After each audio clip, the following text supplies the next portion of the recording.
Welcome back to Golden Axe Beast Rider, towards the Titan Wasteland, aka the Desert level, and we have Dejimon starring in because, you know, the game really is that shallow. So and we needed all the help that we can get. Is this a reboot or yes. Alright, Dej, to make a very long story short, too late. If you need potentially context, watch Madman Muscles. Alright, sorry, give me a second. New beast type, Mirigor, which is kind of like a gorilla. It looks like a Scorporilla. It looks like Greg from Halo Infinite. But oh my god, it does look like him. It's even got the its same major face. its major ability is a simple combo attack, but you can also enrage him to, you know, do more damage. The problem with this beast to ride is also that particle effects. The problem with this beast to ride. Yeah, the problem with this beast to ride is that it is loud. Every single sound effect it makes it's cramped up to 11, and it's not helped with the poor, you know, sound, sound mixing of the fucking game. So. What? I can't hear you! Also, too, it seems that this beast's ability is also to turn into a ghost who can phase through walls as well. I know, right? Also, Deji, yes, your eyes do not deceive you. The frame rate of this game is pure shite. It constantly flexes between 60 and 20 frames per second with, you know, such unpredictability. But anyway... Yoko Taro game, gotcha. more like the PC port of Automata, I guess. Yeah, looking back on this particular era of Sega now is interesting, because nowadays, for the most part, Sega are actually doing pretty all right. Remember, around this time was the era of you know, companies thinking that the reboots were like the new sexy thing to do in town, especially really dark ones. Now, okay, yeah, exactly. Now, okay. Also, Alone in the Dark. Oh god. Okay, now like I've said, this is one of the few cases where a reboot, and mind you, a darker one, did make sense, because Golden Axe at the time was, well, mostly known on the Sega Genesis bits, which didn't really have that much story, so I can get a reboot wanting to actually properly introduce the characters and whatnot. And, you know, as for being darker, Golden Axe is pretty much Conan the Barbarian, so I can get them going for a more darker, bloodier, and gorier sort of visage here. Again, what did I'm being reminded of Crash of the Titan. Jova got the same feed. Let me put it like this. Crash of the Titans did what this game tries to do, but did it better, and it came out a year before this game. But Jova, which Conan the Barbarian, the Schwarzenegger one or the Jason Momoa one? Yes. Oh, right. Honestly, any kind of incarnation, even the original books, to be honest. The so-called Hiborian era that, you know, it got coined by this kind of narrative. But no, anyway, to make... what a dick. If you need more context, potentially, I suggest you, after we're done today, to watch Madman Muscles, What Happened video about this. Yeah, it is an interesting story about the fact that the team was way too ambitious, and Sega was very gullible and pumped money after money into the project, and not knowing that they were a bunch of inexperienced people. Basically, Dej, long story short, one of the many studios that Sega had working on the MCU tie-in games based off of Phase 1, the ones who did the Iron Man video game, long story short, the HD version of that game sucks, but the Wii version is better, though the Wii version was, I'm pretty sure, done by a different company. I think it was Artificial Minded Movement. For comparison's sake, Dej, the company that worked on this was Secret Level Games, who also did the Iron Man game. In contrast, the company that did an actual good MCU tie-in game, the Captain America game, were Next Level Games, who, as you know, would end up doing... Really? Next Level, okay. I didn't know they made that. Oh, yeah. And it was a pretty good one, too, as Tio showed in our playthrough of that. As you know, Next Level Games went on to do much better stuff, culminating with Nintendo, Luigi's Mansion 3. They're practically second party there at this point, but anyway... The point is, like, this game went through a lot of development hell. Believe it or not, a lot of the footage for this game got lost, so they pretty much had to ship the game out minus said footage.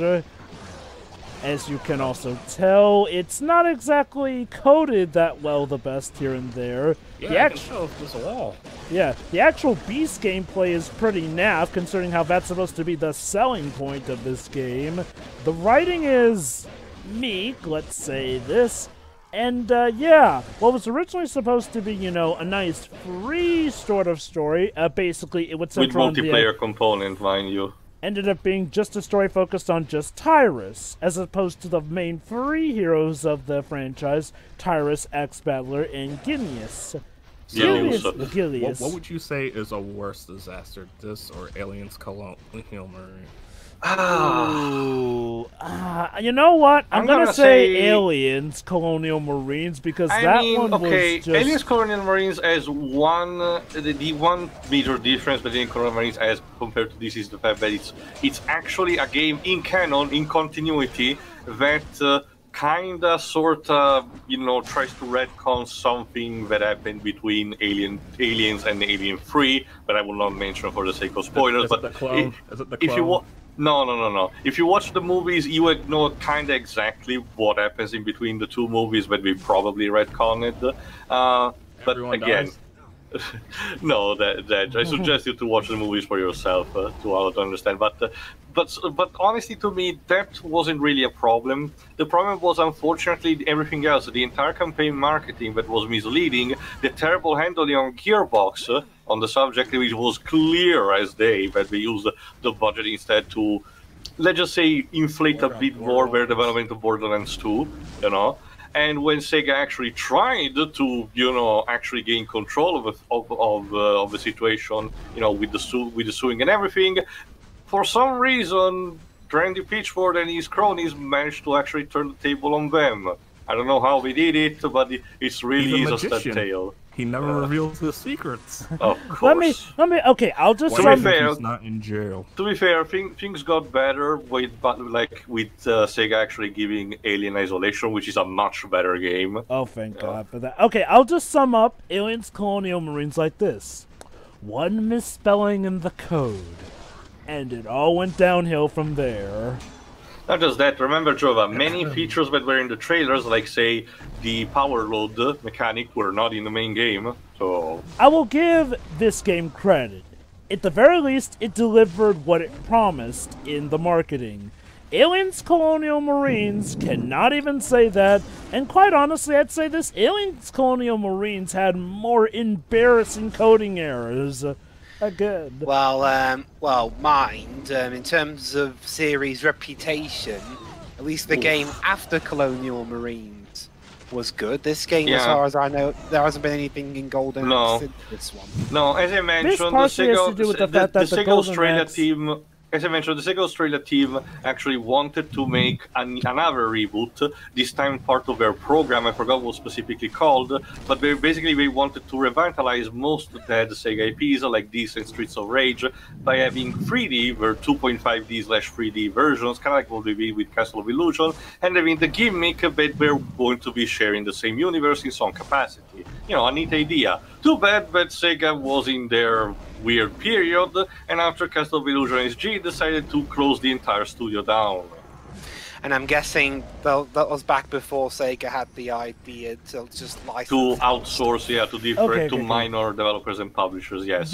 Basically, Dwibs, the mid to late 2000s were a very, very, very, very bad time for Japanese game devs. It is actually. The 7th generation sucked, I'm gonna be real. Oh, trust me, I agree with you on that. I mean, don't get me wrong, the 7th generation gave us a lot of good stuff, but I would not be surprised if it's remembered more for the bad than the good. A lot of franchises died. Or just got mutated into... Gears of War aesthetic. Oh, God. Yeah, it's a miracle Bomberman didn't die after Act Zero. He kind of did die for quite a bit of time. I mean, there were quite a few games after that. But then just one. Well, no, there were quite a few. Quite a few? Well, Frogger did actually die. Oh, God. Yeah, that's a better example. Crash Bandicoot died. Spyro was used as a corpse. pretty much. Because okay, I'm gonna be honest. Like Skylanders in itself was harmless. They just had the bizarre idea of attaching Spyro with that shitty redesign on top of it. The thing is, that's not even Spyro. It's just a red dragon, and it's like, oh, let's paint it purple and say it's Spyro. Again, that is probably okay. You know, that alone is probably one of the biggest reasons why people danced on Skylanders' grave when that franchise finally died. And look, don't get me wrong, Skylanders in and of itself probably would have just been a fine franchise, but it really drew a lot of ire with what they did with Spyro. They used him as a cheap marketing ploy, one that he wasn't even the center of by like the time of the second installment, and pretty much threw him out with the trash. Wait, where did my beast go? Oh great! Great! He was called for his tea time. Came, I had the beast. I was riding it. Your stupid checkpoints should not hamper me. I have to go eat my dinner. So let me get this straight. Just going towards the checkpoint causes you to lose your beast. Potentially, I don't think it happens on a constant basis. It might be an actual glitch, for all I know. What a weird glitch, though. But yeah, seriously though, I mean, 7th Gen, especially during the mid to late 2000s, was, well, it's a very rough time for video games. Experimental and not in a good way. Pretty much, yeah. I guess you could compare it to what people are calling the experimental era of Disney. I wonder if it's potentially tied to the fact that the PS3 was indeed a hardware to work on, and a lot of companies prefer to just develop for the Wii, which was much more simpler and effective. Would not blame them. That's the primary reason why the Wii got filled with so much shovelware, because it was much cheaper and easier to make games for it. Actually, that's a good question. Sorry, go on, Dej. I'm just glad that we're out of the 7th generation stench. Like, oh, good. Gaming is good again, sort of, kinda. We'll see. Well, 8th Gen kind of has its own problems. If you're gonna focus on just the negative, then any generation would seem bad. Okay. Well, yeah, I mean, technically, remember, the PS1 gave us Bubsy 3D. Okay, I'm just saying the impact on the industry is why I don't like 7th Gen. I can definitely agree with Dej on that. 7th Gen introduced a lot, and I do mean a lot of bad stuff. Sorry, I need to explain this bit a bit. This is where the stealth of the lymph comes in, because this section is chock filled with those turrets that spew fire constantly. Holy cow, they murdered him. You need to actually get a lymph, then approach the place, not directly, you still need to actually be in a certain distance, and then try to activate... Fuck! Why don't you just activate the stealth from a distance? There we go. Now, because when you activate the stealth, you move to a snail space.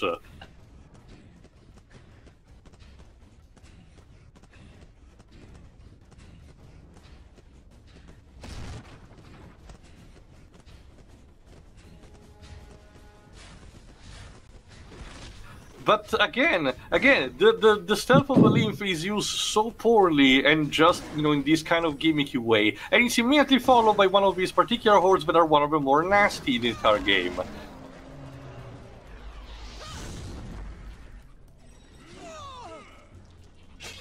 Again, this game finds all the ways to be so aggravating with something that should be actually fun,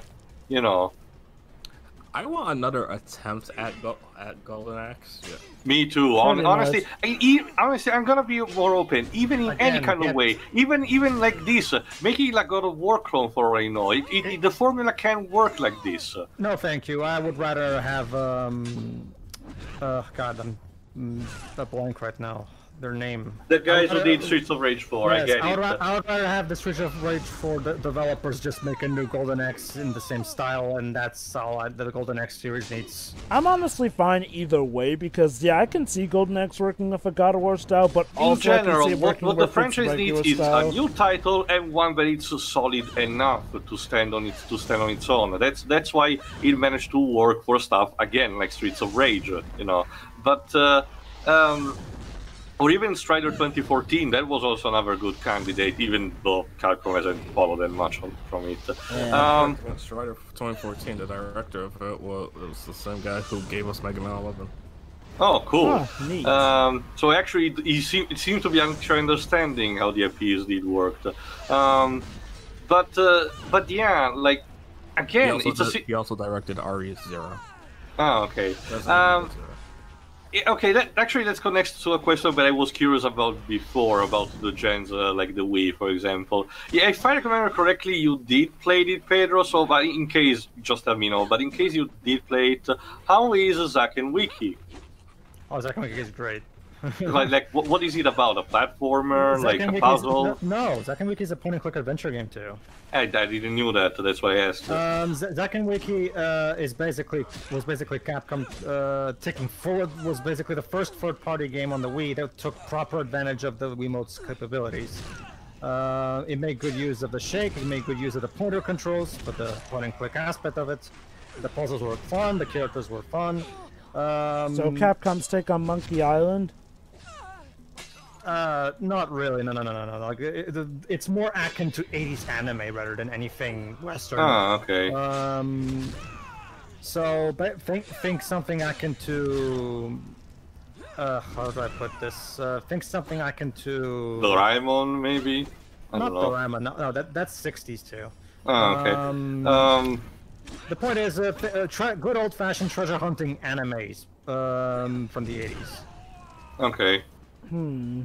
I was gonna say Dr. Slump, but then you mentioned the whole treasure hunting thing. And also, Dr. Slump, I think is from the 90s. The actual full name is Zack and Wiki and the Quest for Barbaros Treasure. So, I'm pretty sure Dr. Slump is from the 80s. Well, over here, look at it this way. You play as a pirate, so that should be enough for you. Oh, I know. I mean, that's why I say, like, well, it sounded like Capcom's take on Monkey Island. True, but it's not at all like... Anyway, your upgrades, like I mentioned, they seem to be more, put in set rather than, actually given to you as rewards for your progress. But, hold on. But anyway, yeah, remember the stuff like the turtle, for example, in the first game, These are now called giant turtles or giant eagles in this game. There is a giant turtle. The problem is that since it's a dark and edgy reboot, it is gonna be like the next level, I think, and it's gonna be a giant corpse you will have to traverse. Yes, really. Mm-hmm. So anyway, we're not traveling on top of giant animals. No, well, in a way, kinda. Anyway, this particular gate will need to be opened with two contraptions we need to get, from one place or another. But again, at the end of the day, it's as simple as that. This franchise just needs a new game and one that the fans can actually enjoy. Kinda like exactly what happened with Streets of Rage. We got Streets of Rage 4. Yeah, that's why Alex Kidd game. Well, it's technically a remake, but still. Yeah, that's why I said I want that team to make a goal. You'll get everything except the new Knights game. How about an actual modern port of Skies of Arcadia? Yeah, they said no. Damn it. The director doesn't. Remember, Teo, that was also someone that was also the developer that pitched a new Jet Set Radio game for Sega, and Sega refused to pitch. So. I guess it depends on how the pitch was. So you have a new game for me? Yes, sir, I do. I also don't... I feel like... This might be rude, but I feel like everyone... Jet Set Radio is that series where everyone talks about... except for the gameplay. It's like, oh, look how good it is. Look at the soundtrack. How's the gameplay? Isn't it just about essentially, freestyling and doing graffitis? Have you ever played the Tony Hawk game, Deji? Yes. Well, it's kind of in the same genre, basically, except it's... Well, I think people do a bad job at selling it, because it's like, no one talks about it. It's like, look how good it looks. Okay, well, what's it about? Just look at the end. What's it about? Think it's basically a trick roller skating game, and also involves graffiti and like and that's basically it. Really, it's mostly a very arcade-like experience in terms of like just how cool tricks can you make and shit like that. and while fighting the system, I guess. Yeah, that too. There's also like, but whatever little story is there is just there is an excuse for the gameplay levels. Anyway. So how's the sequel? Future. Future is also pretty good. Unfortunately, we've never really gotten a backwards compatibility release on the Xbox One, so we're gonna have to wait for the Series S/X or to play that. I hope you're ready for Microsoft device Sega. Yeah, sure. Totally. I don't know why people on Twitter keep saying it. No. I understand that, Deji, but even if it wasn't a joke, there's a law in Japan that prevents Western companies from buying Japanese companies. So it's not, even if they wanted to, they cannot. Well, mind that doesn't stop Japanese companies from buying Western ones. I mean, last year, one of their big companies bought one of our alcohol makers. Well, it's going. Sony bought Insomniac. It's one way, but not another, not the other. Yeah, exactly. That law is a Japanese law, not an American law. It's like Canada. It's well, like, British okay, law in this case. Americans cannot voice act in Canadian products, but Wait, seriously? Canadians can voice act in American products. And if I recall correctly, the trade-in for the dollar within dollar and Canadian dollar was in favor. So Canadian voice actors were cheaper to actually hire, and that's why a lot of the medias that had a cheaper budget actually are Canadian VAs. I guess you can say that, yeah. Alright, now you need to use the, even I already forgot the name of the beast, the Rhinoceros Discount Rhino, to actually find the two switches and actually hit them in order to activate the Titan Gate. So, dare I ask you, I was gonna say, dare I ask, what is actually your favorite beast to ride in this Probably, game? okay, there is the surprise one that I mentioned that's gonna show up near the end, but this one is also a good candidate because it's the one that gives you less tediousness. It's more perfect for fighting the enemies, it's more resistant, has more health and everything, it's a bit slower, but it does the job. Neat. I know that the chicken leg, Abraxan, has more nostalgia value, but, as Pedro mentioned, also the design is not really helpful. No. Speaking of 7th gen games, from what I've heard, apparently Galaxy 1's pointer controls on the 3D All-Stars collection are not very good. I haven't heard anyone really complain about it that much. So it's like... From what I've heard, all those things on Twitter where the game's broken was apparently fabricated. I haven't seen anything about broken, but yeah. So when the game before it officially came out, everyone pretty much was using pirated copies. The two primary issues. Yeah, wouldn't that count as fabrication? Well, yeah.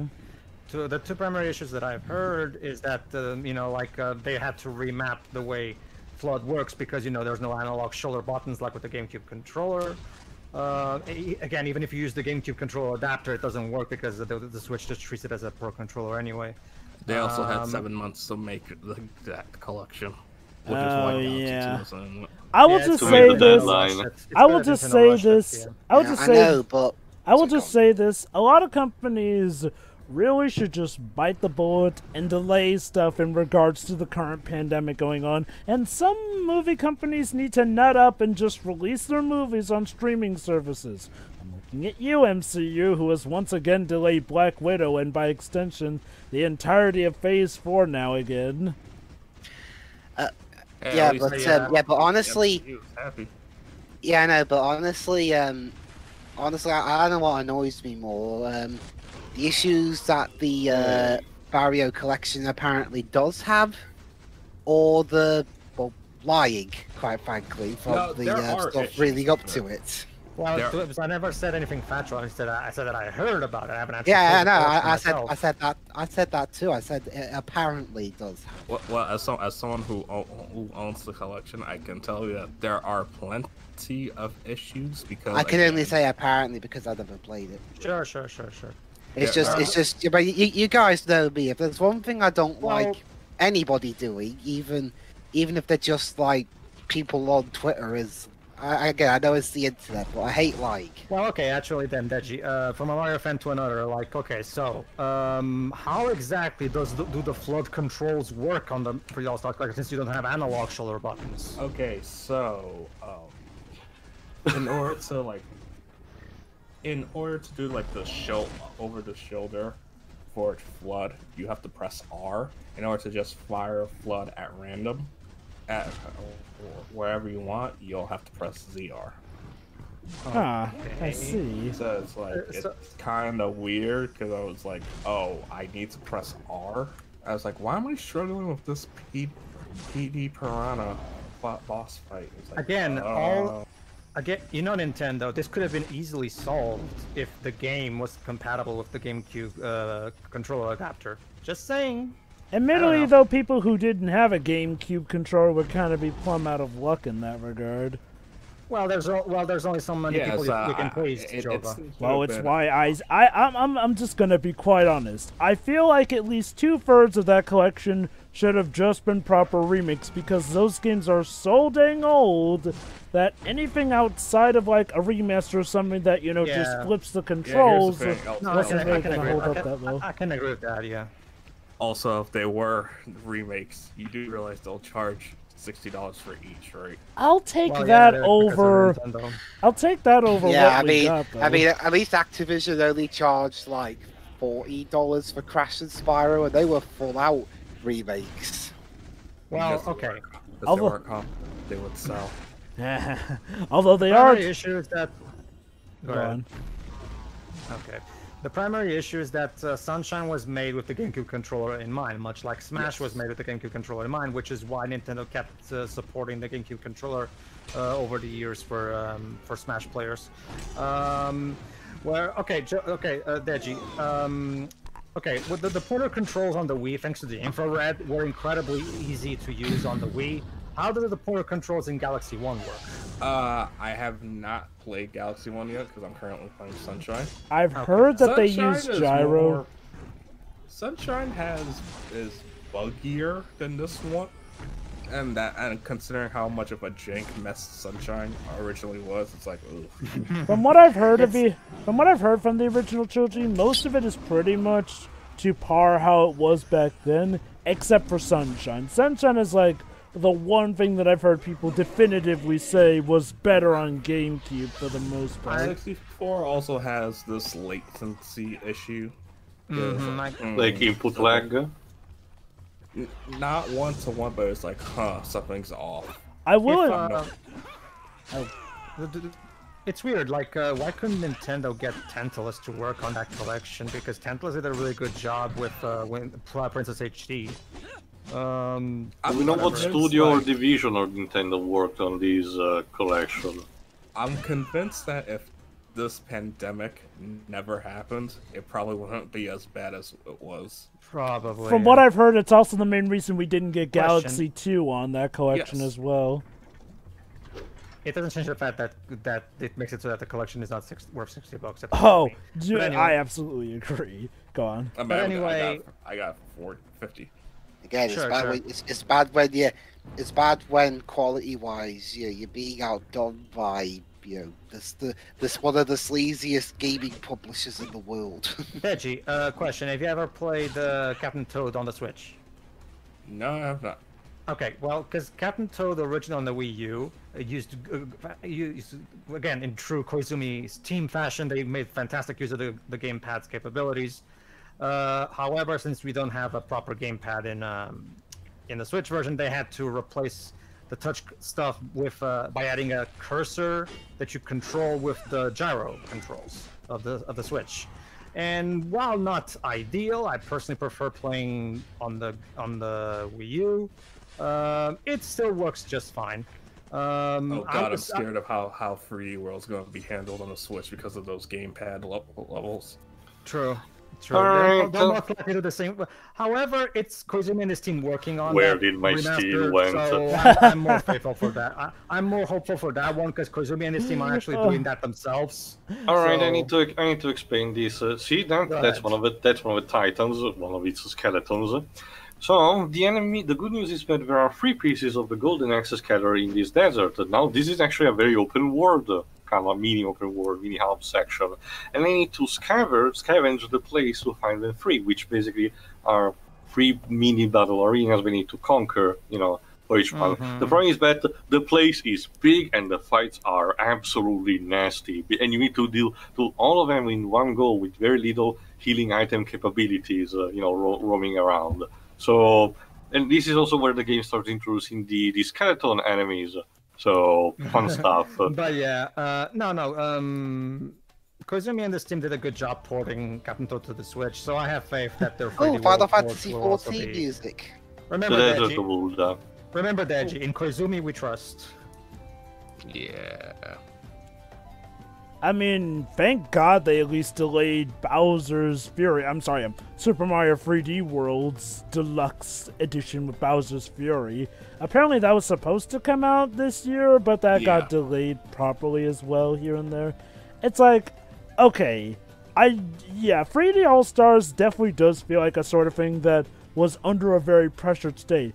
Part of me wonders if the main reason they're actually offering a limited release for that is so that they can eventually, give out the real 3D All-Stars collection. Yes, it is stupid, but it would so be a Nintendo thing to do.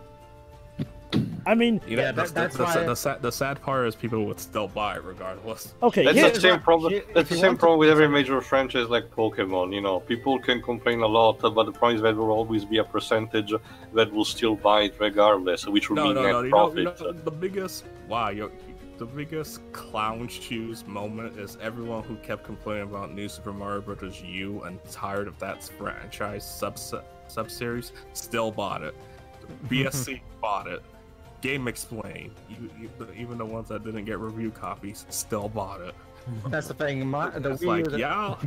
Y'all just love to complain and still buy it anyways. Clowns. I mean, I bought the game too, but I got it at like $40, so, and a year after it came out, so yeah.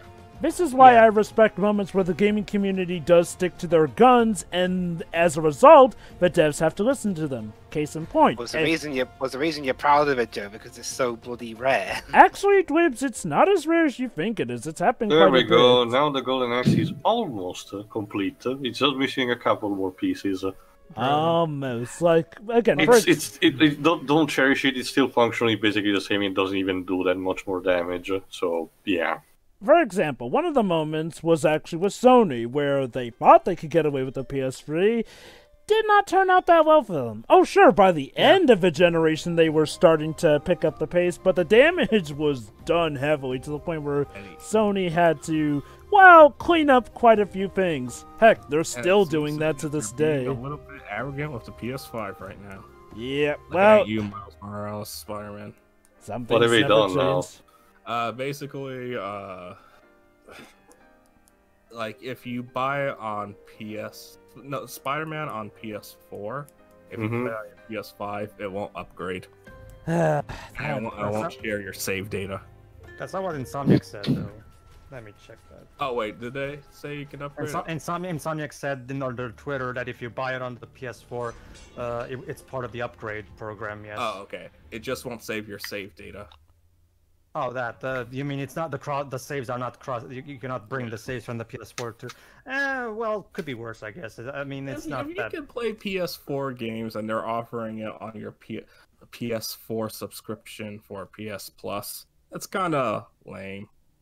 Sure, I understand that. Alright, in the next part, like I mentioned, we travel towards, I think, the remnants of the Turtle Titan. So, see ya. Very nice. See ya.